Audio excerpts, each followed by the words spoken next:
Pada malam hari ini Tuhan, dan bila segala pewartaan yang akan disampaikan itu yang berasal daripada-Mu boleh kembali membangkitkan iman kami, membangkitkan pengetahuan kami akan Engkau dan ajaran-ajaran-Mu, sehingga kami sama seperti Engkau yang setia, kami juga boleh semakin setia kepada-Mu. Terima kasih Yesus. Kemuliaan kepada Bapa, Putra dan Roh Kudus, kepada Shalom semua Bapak Ibu, selamat malam.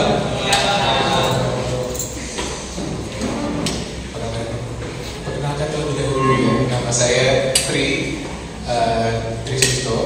Saya datang dari perutusan satu komunitas bernama Project 37. Kalau namanya kurang familiar, kami bukan ada satu sekte baru yang anggotanya cuma boleh 37 orang. Kami tidak mempercayai surga cuma buat 37 orang kan. Tetapi kami adalah satu komunitas yang terinspirasi oleh kisah hidup Yusuf anak Yakub yang dimulai dari Kejadian 37. Maka dari itu komunitas kami bernama Project 37. Project karena kami adalah work in progress selalu. Kami selalu menjadi lebih baik lagi. Saya berparoki di, sebenarnya terdaftarnya masih di Sunter, karena saya baru pindah ke Kemayoran. Kalau dari domisili sini katedral, jadi cukup jauh dari sini sebenarnya. Tetapi sebenarnya saya sering kesini. Jadi berapa kali pelayanan di PD ODP-nya PD God's Favor.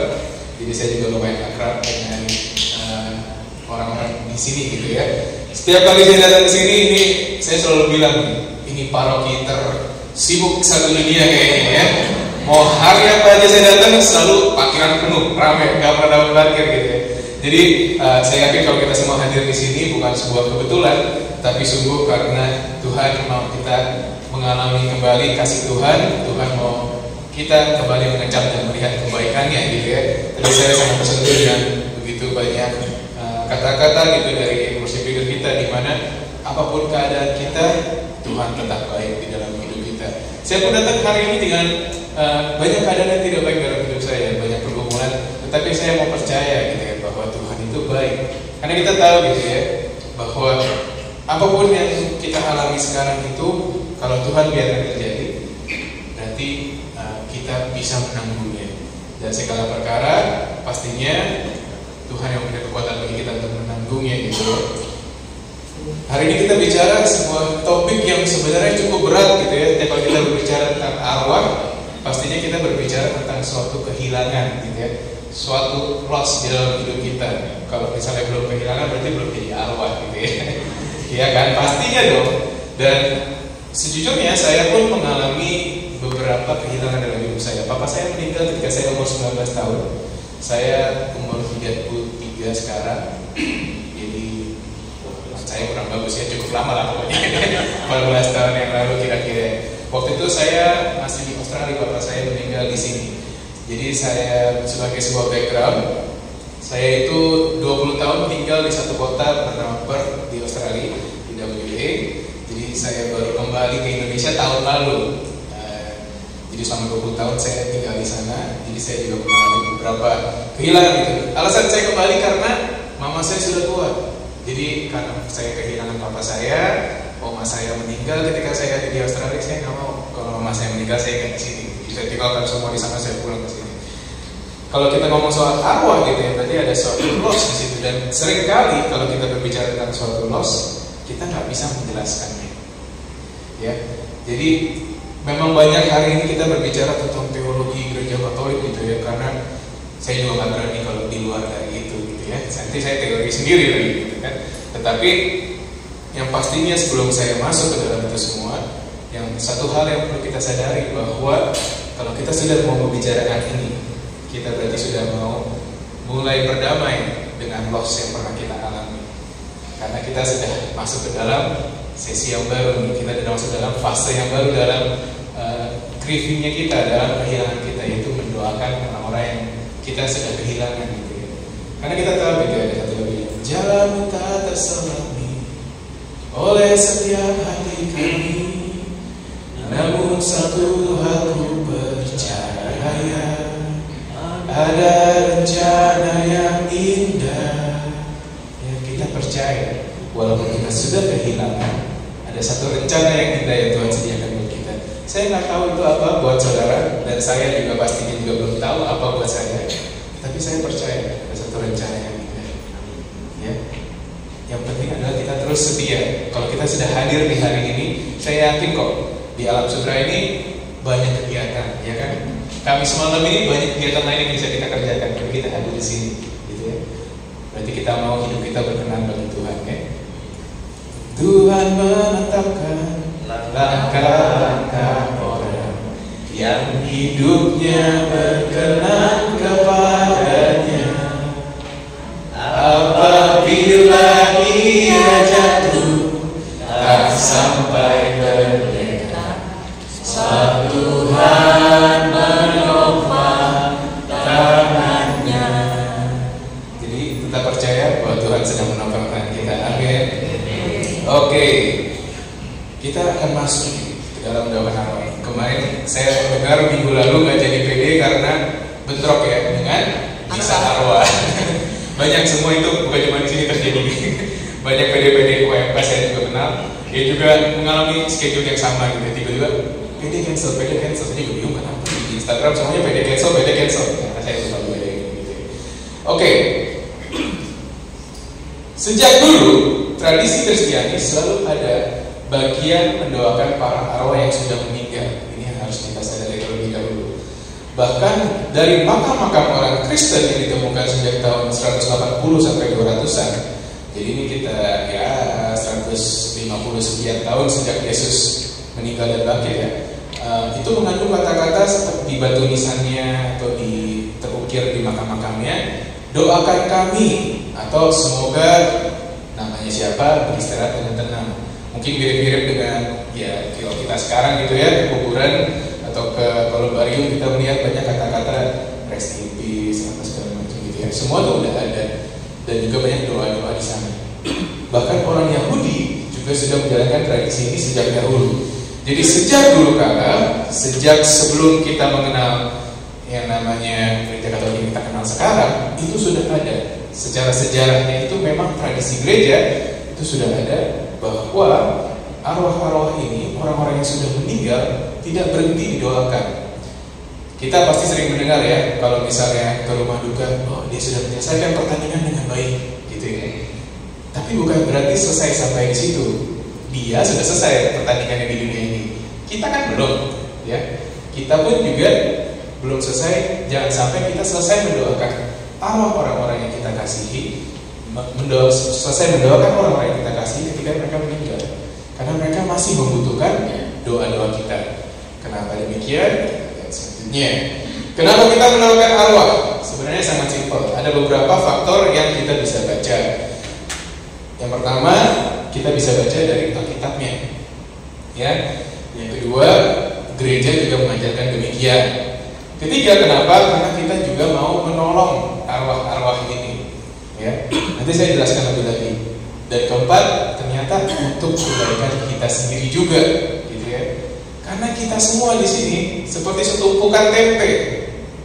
Ya, hidup kita seperti setumpukan tempe. Kenapa? Karena nggak ada yang tahu, ya kan? Gak ada yang tahu kapan kita selesai di dunia ini. Gak ada yang tahu kita berapa lama di dunia ini, gitu ya. Sehingga butuh bagi kita juga untuk mendoakan mereka untuk kebaikan kita sendiri, gitu ya. Alkitab, karena kita butuh terus berpegang juga kepada firman Tuhan ya. Kurenungkan firman-Mu siang dan malam. Jadi kita renungkan firman Tuhan. Kalau pagi dan sore, ya, makan rendang gitu ya. Oke. Selanjutnya kita lihat di sini. Nah ini ayat yang ada di poster.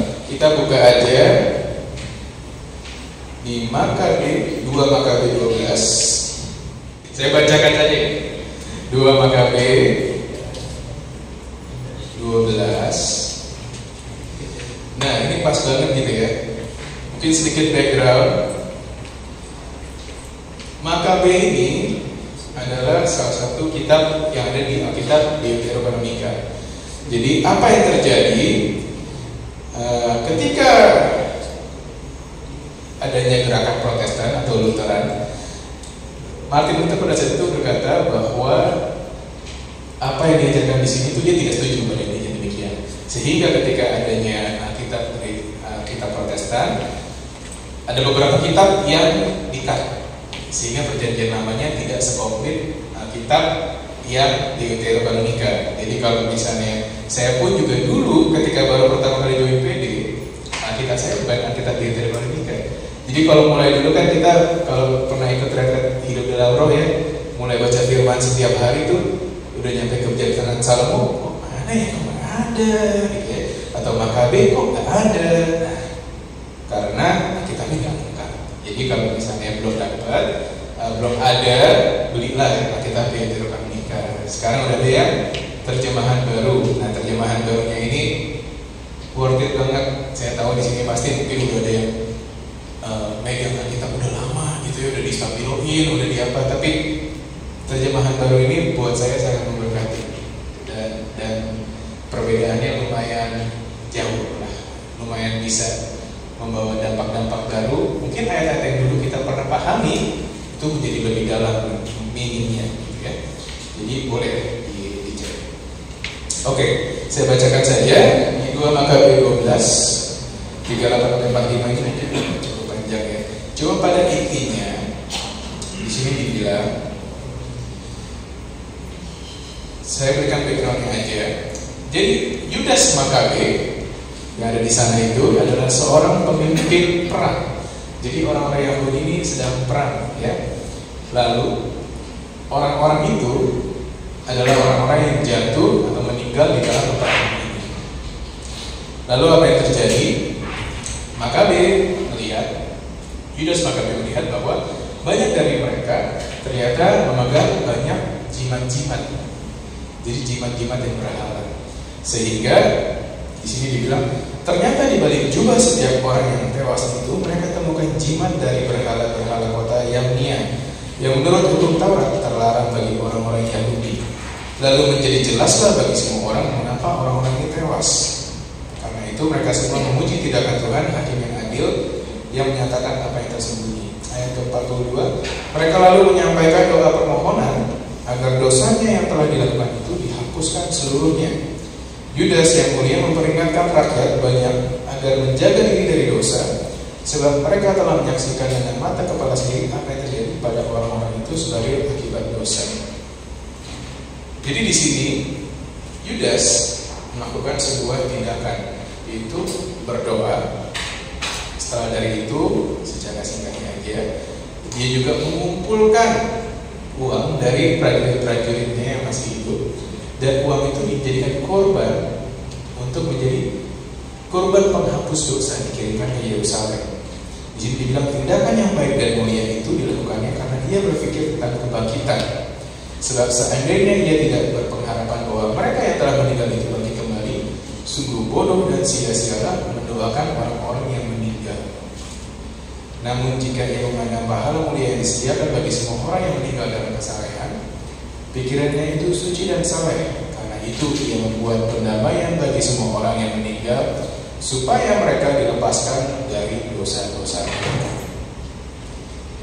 Jadi sejak dulu, bahkan ini kan masih perjanjian lama hitungannya ya, tradisi ini sudah berjalan bahwa kita mendoakan orang-orang yang sudah meninggal. Jadi sudah ada. Ini bukan sesuatu hal yang baru, tetapi sesuatu hal yang sudah ada sejak dulu. Saya yakin kita juga pasti pernah mendengarkan ini ya. Dan ini akan saya bicarakan nanti selanjutnya tentang pengumpulan kolektor ini di perjanjian baru. Nah, perjanjian baru ini agak lebih unik. Nah, kalau ini semua pasti ada, kita versi mana aja pasti ada ya. 1 Korintus 3. Oke, kita baca sama-sama boleh ya? 1, 2, 3. Sesuai dengan kasih karunia.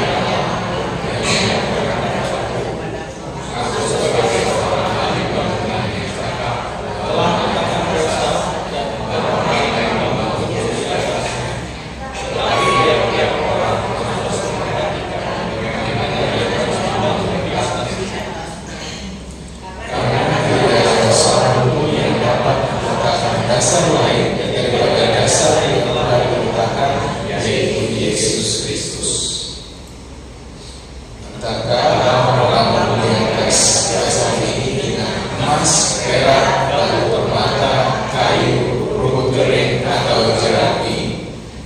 sekali kelak pekerjaan masing-masing orang akan nampak, karena hari Tuhan akan menyatakannya. Sebab Dia akan nampak dengan api, dan bagaimana pekerjaan masing-masing orang akan diuji oleh api itu. Jika pekerjaan yang dibangun seseorang tahan uji, ia akan mendapat upah. Jika pekerjaan dibakar, ia akan menderita kerugian, tetapi ia sendiri akan diselamatkan, tetapi seperti dari dalam api. Oke. Jadi ini ayat yang lumayan menggambarkan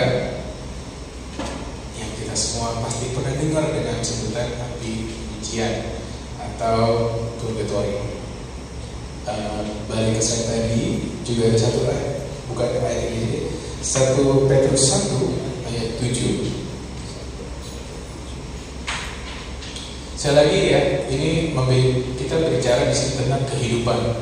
Berarti kalau selama ini kita kehidupan dan kita menata kehidupan kita dengan sedemikian rupa, dengan berbagai macam dasar, dengan berbagai macam bahan bangunan, tetap apa yang akan terjadi? Akan dites, akan dimurnikan. Lalu di sini dikatakan sekali lagi 1, 2, 3, kita sama-sama baca. Maksud semuanya itu ialah untuk membuktikan kemurnian imanmu yang jauh lebih tinggi nilainya daripada emas yang fana, yang diuji kemurniannya dengan api, sehingga kamu memperoleh puji-pujian dan kemuliaan dan kehormatan pada hari Yesus Kristus menyatakan dirinya. Jadi ada sesuatu proses pemurnian yang digambarkan di Perjanjian Baru oleh Paulus dan juga Petrus di sini. Ya, di sini ada suatu api yang akan memurnikan kita di sini. Saya membayangkannya seperti ini, simpelnya aja ya. Kita semua pasti, walaupun saya selama COVID kemarin ada di Australia, tapi kita semua pasti aku ada rasa bersyukurnya sebenarnya dengan COVID. Karena mau dimanapun juga, mau di generasi apapun juga, kalau kita bicara COVID pasti semuanya relate. Karena kita semua mengalaminya, betul ya. Saya pun juga mengalaminya, walaupun dipenuhi suatu hal yang fenomenal yang berbeda gitu ya. Karena kami adalah salah satu bagian, salah satu kota yang lockdownnya paling ketat di dunia. Gak ada yang boleh keluar, gak ada yang boleh masuk. Jadi selama 2 tahun kami gak ada COVID sama sekali sebenarnya. Tetapi sudah ketatnya, kan saya juga mencabut. Apa yang terjadi di rumah kita masing-masing? Saya yakin ini semua terjadi. Kita semua di rumah pada saat itu pasti semua bersih-bersih terus, betul ya? Kita semua semprot sana, semprot sini ya. Dulu mana ada sanitizer yang jualannya segede sekarang gitu ya, jerigen-jerigen alkohol gitu kan? Nggak ada dulu gitu ya. Dan saya ingat dulu ada satu momen di mana mama saya videoin rumah kami gitu ya di sini. Kita pasang kayak spray apa gitu, pokoknya setiap hari di spray satu rumah. Dan kalau ada orang masuk juga di spray dulu orangnya gitu ya. Saya pas balik dari Indonesia juga masih begitu ya, masuk ke rumah teman saya, bentar bro ya. Terus saya harus berdiri dulu, semprot satu badan. Dan mungkin ini yang terjadi, gambaran yang simpel ya. Tetapi ketika surga itu adalah suatu kebahagiaan kekal, suatu tempat. Jadi kalau misalnya digambaran di dalam Alkitab itu ada suatu tempat yang jalannya aja itu terbuat dari batu-batu mulia, gitu ya, batu-batu permata, ikan, safir, jamrut dan lain sebagainya. Dan padang rumput yang hijau, semua yang kita bayangkan tentang kebaikan Tuhan itu ada di surga. Jadi suatu tempat yang begitu kudusnya, begitu sucinya. Istilahnya sama seperti rumah kita pas zaman COVID itu ya, kita sudah bangun ke kebersihannya, ya kan? Kita sudah bunuh semua kuman-kuman dan lain sebagainya, kita bisa bunuh gitu ya. Pastinya kalau kita mau ada orang yang masuk dalam rumah kita pada zaman itu, pasti kita bersihkan dulu, ya. Kita purifikasi dulu dia kan, gitu. Walaupun nggak kita bakar ya, kita semprot sanitizer gitu. Cuma sama seperti kasusnya di surga gitu. Kalau ada orang mau masuk surga, tapi masih ada cacat celahnya, masih ada sisa-sisa dosanya, masih ada sisa-sisa ketidakbaikannya, pasti butuh yang namanya dibersihkan ulang, dibutuhkan namanya purifikasi. Di dalam gereja Katolik, walaupun namanya api penyucian, tapi itu tidak seperti api yang membakar, gitu ya, dalam arti kata tidak seperti bayangan kita api neraka gitu kisahnya gitu. Tapi ini adalah api yang menyucikan. Di gereja Katolik itu sebutnya seperti itu, makanya api penyucian. Jadi sekali lagi itu bukan api yang membakar kita, tapi api yang menyucikan kita gitu. Dan itu yang digambarkan oleh Petrus dan juga Paulus di dalam Perjanjian Baru. Ada api yang akan memurnikan kita, gitu ya. Ini adalah ajaran dari gereja Katolik. Oh, ini agak berat ya katekismus ini.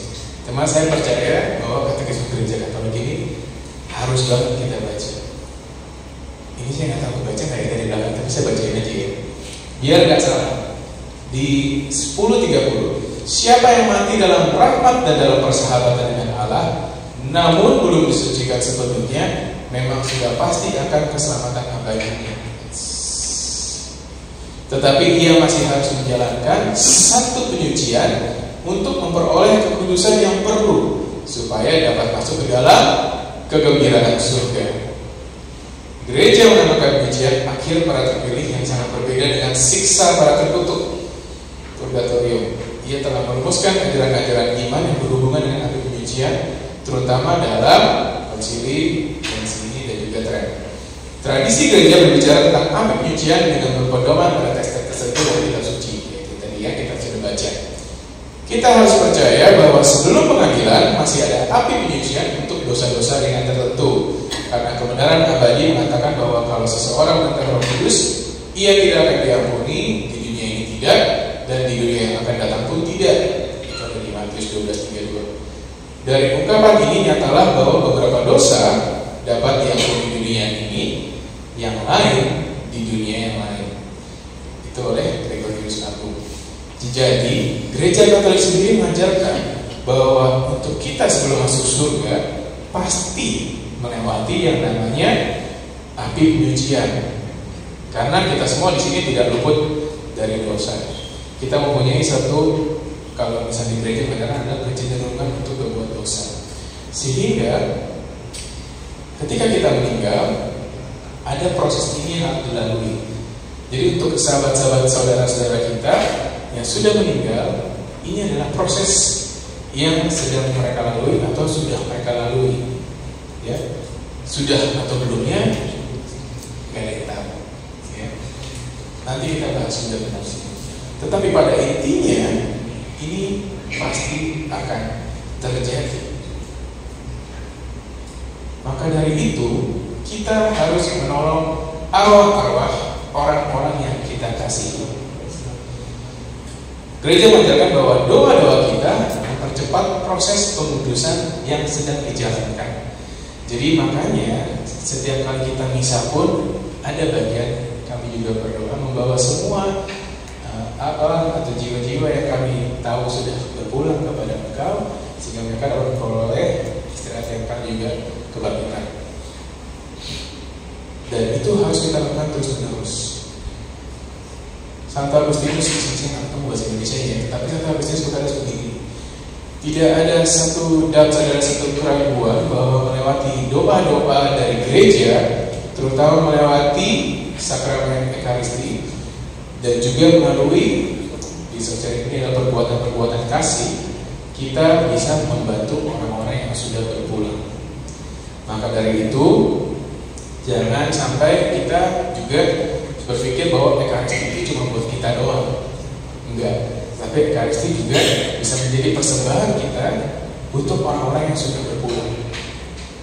Santo Gregorius berkata seperti ini: the offering of the Holy Sacrifice of the Mass. Jadi untuk perayaan misa dan juga misa untuk jiwa-jiwa di dalam penyucian itu adalah suatu hal yang benefit mereka, dan juga itu adalah suatu hal yang dirindukan oleh jiwa-jiwa di dalam api penyucian. Di sini bilang grievous longing, di sini itu adalah suatu seruan yang sangat mendesak. Jadi jiwa-jiwa di api penyucian mempunyai suatu seruan yang mendesak setiap kali untuk mereka didoakan di misa. Santo Agustinus ini kebetulan adalah nama yang saya ambil untuk nama krisma saya. karena saya bandel juga sama kayak dia dulunya gitu ya. Dan amazingnya Santo Agustinus ini dia mempunyai mama yang luar biasa, yaitu Monica. Saya juga tiap hari dulu sebelum saya mengenal PD, saya nggak pernah gereja. Saya nggak, jarang banget ke gereja. Dan saya ke gereja paling ya setahun 2-3 kali lah. Itu karena saya lagi mau ujian, takut nggak lulus gitu. Kalau ke gereja pun kerjanya tidur. Saya pernah diomelin sama Romo karena saya udah datang gereja telat gitu kan, tidur lagi di depan. Mama saya tidak berhenti mendoakan saya. Jadi saya teringat dengan Santo Agustinus gitu ya. Karena mamanya juga tidak berhenti mendoakan dia. Santa Monica ketika sudah mau meninggal, dia bilang sama Santo Agustinus, jangan lupa untuk selalu mendoakan saya di dalam misa-misa. Santa Monica yang segitu hebatnya, gitu ya, sampai menitipkan pesan kepada Santo Agustinus dalam setiap misa, jangan lupa untuk mendoakan saya. Jadi pakailah setiap misa-misa yang kita hadiri, dalam misa mingguan, misa apapun itu, jangan lupa untuk mengingat arwah-arwah yang orang-orang yang kita kasihi gitu. Karena justru di dalam misa itu ada suatu kekuatan bagi mereka. Itu adalah sarana yang luar biasa, bahkan itu adalah sesuatu yang mereka rindukan untuk selalu kita doakan mereka di dalam misa-misa yang kita hadiri. Jadi misa ini sangat luar biasa gitu ya. Saya ini menjadi orang yang dulunya itu tidak pernah menyukai misa ya. Saya tuh suka tidur juga di dalam misa gitu ya. Tapi kalau misalnya kita lihat kekayaan Ekaristi, itu ada suatu kekayaan yang luar biasa gitu. Bukan hanya untuk kita, tapi juga untuk arwah-arwah yang sudah meninggalkan kita. Itu juga didoakan di dalam misa. Ini lanjutannya ya. Ajaran ini juga berdasarkan praktik doa untuk orang yang sudah meninggal tentang kitab suci sudah mengatakan. Karena itu, ini yang tadi kita sudah baca bersama-sama ya, Yudas Makabe mengadakan kurban penyembelihan untuk orang-orang mati supaya mereka dibebaskan dari dosa-dosanya. Kita semua tahu, kita orang-orang berdosa. Sahabat-sahabat kita, papa saya, gitu ya, oma saya juga pastinya orang-orang berdosa juga, gitu ya. Sehingga mereka pun butuh kita doakan supaya mereka dibebaskan dari dosa-dosanya. Sudah sejak zaman dahulu gereja menghargai peringatan akan orang-orang mati dan membawakan doa dan terutama kurban Ekaristi untuk mereka supaya mereka disucikan dan dapat memandang Allah dalam kebahagiaan. Gereja juga menganjurkan amal, indulgensi dan karya penitensi demi orang-orang mati. Ini juga luar biasa. Seperti Yudas Makabe yang tadinya ketika prajurit-prajuritnya meninggal, dia itu sebar tuh istilahnya kantong kolektor gitu ya. Dia sebar kantong kolektor, dia pungutin duit-duitnya dan dia kirim itu sebagai korban penebusan dosa ke Yerusalem. Jadi gereja menunjukkan amal ini kalau kita memberikan persembahan mungkin untuk gereja atau mungkin untuk kegiatan-kegiatan PD, mana bendahara PD ini, ya kan? Untuk mungkin pembangunan gereja di mana gitu ya, itu bisa kita pakai sebagai suatu doa untuk arwah yang sudah meninggal. Indulgensi kita pasti kemarin ini nggak tahu dianjurkan untuk novena arwah ya. Itu adalah salah satu bentuk itu adalah indulgensi. Dan juga karya penitensi orang-orang mati. Karya penitensi ini bisa bermacam-macam, tetapi terutama melewati sesimpel sakramen pengakuan dosa. Jadi kita mengaku dosa, mungkin melakukan penitensi. Kalau kita juga berpuasa dan lain sebagainya, itu pun menjadi suatu doa untuk arwah-arwah yang sudah meninggalkan kita. Ya, gereja itu menyiapkan sarana yang begitu luar biasanya untuk kita semua untuk tetap mendoakan arwah-arwah yang sudah meninggal. Jadi jangan sampai kita lewatkan kesempatan-kesempatan ini. Di sini dibilang lagi, baiklah kita membantu mereka dan mengenangkan mereka. Kalau anak-anak Ayub saja telah disucikan oleh kurban yang dibawa oleh bapaknya, bagaimana kita dapat meragukan bahwa persembahan kita membawa hiburan untuk orang-orang mati? Jangan kita bimbang untuk membantu orang-orang mati dan persembahkan doa untuk mereka. Dan ini penting banget tentang kebimbangan ini. Nah, banyak dari kita mungkin berpikir, kayak papa saya kan sudah berapa tahun ya, 14 tahun gitu ya meninggal. Saya pun juga sempat berpikir, gitu, Tuhan, ini papa saya masih jadi penyucian atau enggak ya? Gitu. Ya, nggak tahu deh. Apakah cuma saya doang yang berpikir seperti ini atau enggak gitu? Masa iya saya berdoa sudah 14 tahun, papa saya dosanya banyak banget nggak bisa habis gitu kan? Atau mungkin ada oma saya yang meninggal dari sejak saya kecil gitu. Apakah oma saya tuh masih dianggap penyucian? Saya tidak tahu gitu ya.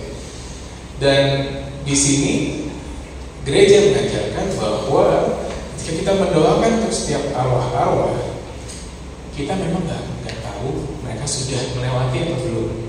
Tetapi kalau mereka sudah lewat dan mereka sudah di surga, istilahnya sudah ada di dalam kebahagiaan kekal, doa-doa kita itu akan diberikan untuk arwah-arwah lainnya yang mungkin tidak didoakan atau belum didoakan. Jadi jangan pernah berpikir bahwa doa-doa kita ini sia-sia, ya kan? Ini bukan soal masalah ini aja gitu ya, tapi seringkali kita menganggap bahwa Tuhan akan menjawab doa kita, atau kita nggak tahu nih Tuhan sebenarnya dengar doa kita atau tidak sih, gitu ya. Tetapi percayalah bahwa tidak ada satupun doa-doa yang terucap dari mulut kita atau hati kita yang sia-sia. Tuhan pasti menjawab doa kita. Bahkan Katekismus berkata, ketika kita berdoa Bapa kami, karena Yesus telah turun ke dunia, Dia sudah mati di kayu salib bagi kita semua. Ada satu keajaiban yang luar biasa ketika kita berdoa Bapa kami. Ini bisa dibaca nanti di Katekismus. Ada satu kepastian bahwa kita dicintai dan kita didengar. Ya? Jadi itu suatu hal yang luar biasa dalam gereja kita. Jadi kita tuh bukan suatu orang-orang yang sembarangan ngomong doang kalau kita doa gitu ya. Tapi pujian penyembahan, doa-doa kita semua itu dalam gereja dibilang, terutama dalam doa Bapa kami, ada satu kepastian bahwa doa-doa kita itu didengar. Bahkan bukan cuma itu, kita dicintai, ya. Termasuk untuk ini, doa-doa kita didengar, bukan berarti tidak. Jawabannya ya mungkin kalau misalnya sahabat saudara kita sudah tidak membutuhkannya, itu akan dipindahkan ke yang lain-lain yang lebih membutuhkannya, gitu ya. Tahunya dari mana mereka sudah sampai mana, ya nggak mana tahu, gitu ya. Jadi orang-orang yang sudah sampai di kebahagiaan kekal atau surga akan mendoakan kita. Ini kenapa saya bilang untuk kebaikan kita sendiri, ya. Kalau orang kita di sini ya, pasti sering banget doain gue dong, gitu ya. Doain saya dong, saya lagi membutuhkan ini, ya kan. Kerjaan lagi nggak oke, keluarga lagi nggak oke, ada satu relasi yang butuh didoakan. Itu kita berdoa sama orang-orang yang masih sama kayak kita, ya kan, berkelana di dunia ini ya.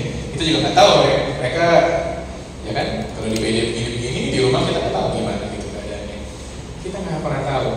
Tapi kalau ada orang-orang yang bisa mendoakan kita dari tempat kebahagiaan kekal, dari tempat yang mempunyai kekudusan yang kekal, dari tempat yang dimana mereka sudah bersama-sama dengan Tuhan Yesus, itu kan ada sesuatu yang luar biasa di situ ya. Sama seperti Santa yang mendoakan kita. Sama seperti kalau kita barang ada yang hilang, kita doa kepada Santa Antonius gitu ya. Dan pastinya kalau mereka sudah ada di sana, gereja berkata bahwa mereka akan mendoakan kita. Jadi sebenarnya kalau kita mendoakan arwah-arwah ini sehingga mereka dipercepat proses penyuciannya, itu juga untuk kita sendiri juga, gitu ya. Karena mereka harus tetap bergantian untuk mendoakan kita yang masih berkelana di dunia ini. Jadi ada sesuatu yang luar biasa terjadi di situ juga, ya. Jadi di sini kita mau sama-sama mendaraskan doa ini ya. Ini adalah doa untuk para arwah yang akan kita darahkan sama-sama di sini. Tapi sebelumnya kita mau sama-sama, mungkin kita hening sejenak dulu. Saya mau kita mengingat semua arwah-arwah atau semua sanak saudara kita, teman-teman kita, sahabat-sahabat kita yang sudah berpulang. Ya. Kita ini mungkin sekitar 30 detik aja.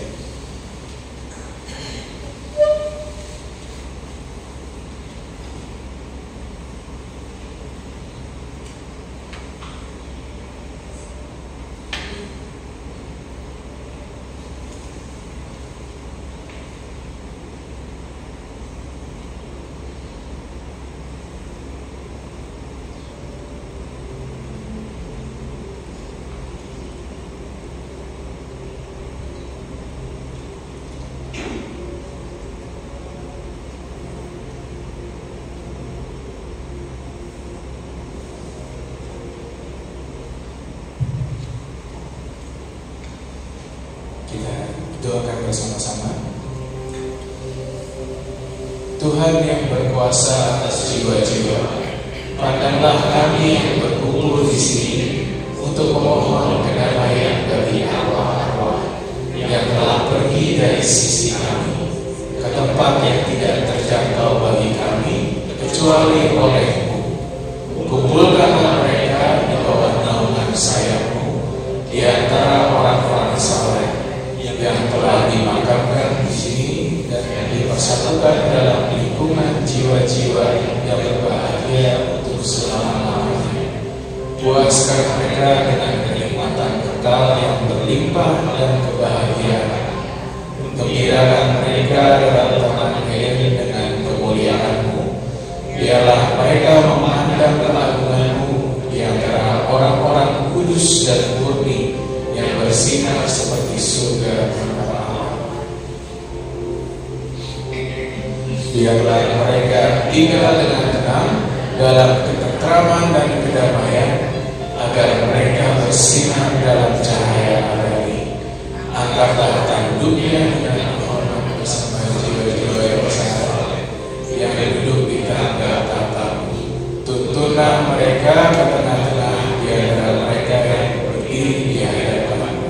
Kami berdoa dalam nama-Mu, kami imani dan bersandar dengan janji-janji yang telah Engkau ucapkan kepada kami. Amin. Allah Bapa, kami bersama-sama membawa setiap hati kami, setiap apa yang menjadi suka dan duka kami Tuhan, karena kami tahu kami mempunyai Engkau, karena kami tahu mungkin untuk setiap daripada kami yang mungkin masih merasa kehilangan, untuk setiap daripada kami yang mungkin masih ada di dalam sebuah pergumulan Tuhan, kami percayakan setiap orang-orang yang sudah berpulang Tuhan hanya kepada Engkau. Kami berdoa untuk setiap daripada mereka selalu, karena kami tahu Tuhan di dalam naungan sayap-Mu ada suatu kedamaian, ada suatu sukacita yang tidak bisa kami gambarkan oleh kata-kata. Untuk setiap daripada kami Tuhan yang masih di sini, untuk setiap daripada kami yang masih berkelana di dunia ini, kami beri Tuhan untuk kami bisa sampaikan kepada-Mu bahwa apapun yang kami hadapi pada saat ini, apapun yang sedang kami alami pada saat ini Tuhan, kami tetap mencintai Engkau.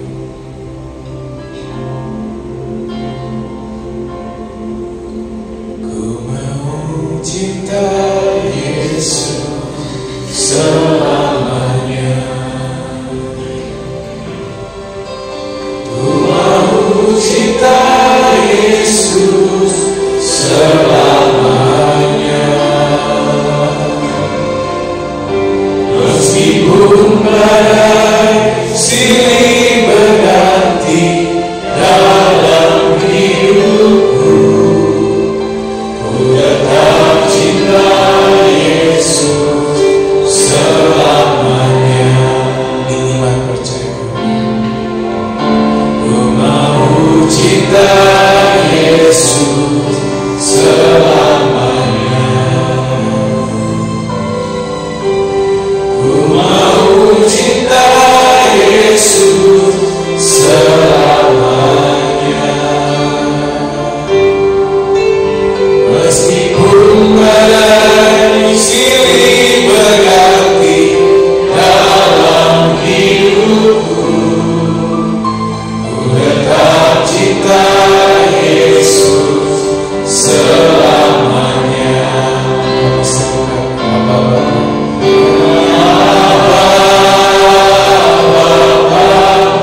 melewati badai kehidupan kami, melewati setiap kehilangan yang harus kami alami Tuhan. Kami percaya, kami mau terus percaya bahwa Engkau punya rencana yang indah. Bahkan ketika kami tidak mengertinya, bahkan ketika kami tidak memahaminya, bahkan ketika kami sulit Tuhan untuk melihat, tapi kami mau terus percaya Engkau turut bekerja di dalam segala hal untuk mendatangkan kebaikan bagi setiap kami yang mengasihi Engkau. Tuhan, jika gereja mengajarkan ada satu doa yang memastikan kami dicintai dan didengar, kami sama-sama bersatu hati pada hari ini. Lebih dari 2-3 orang berkumpul Tuhan, maka kami tahu kami ada di dalam hadirat-Mu. Kami sampaikan doa ini kepada-Mu. Bapa kami yang ada di surga, jadilah kehendak-Mu di atas bumi seperti di dalam surga. Berilah kami rezeki pada hari ini, dan ampunilah kesalahan kami, seperti kami pun mengampuni yang bersalah kepada kami. Dan jangan langsung menyerahkan kami ke dalam pencobaan, tetapi bebaskanlah kami dari yang jahat. Bunda Maria, Engkau yang selalu mendoakan kami, terimalah salam hormat kami. Salam Maria, penuh rahmat, Tuhan sertamu, terpujilah Engkau di antara wanita, dan terpujilah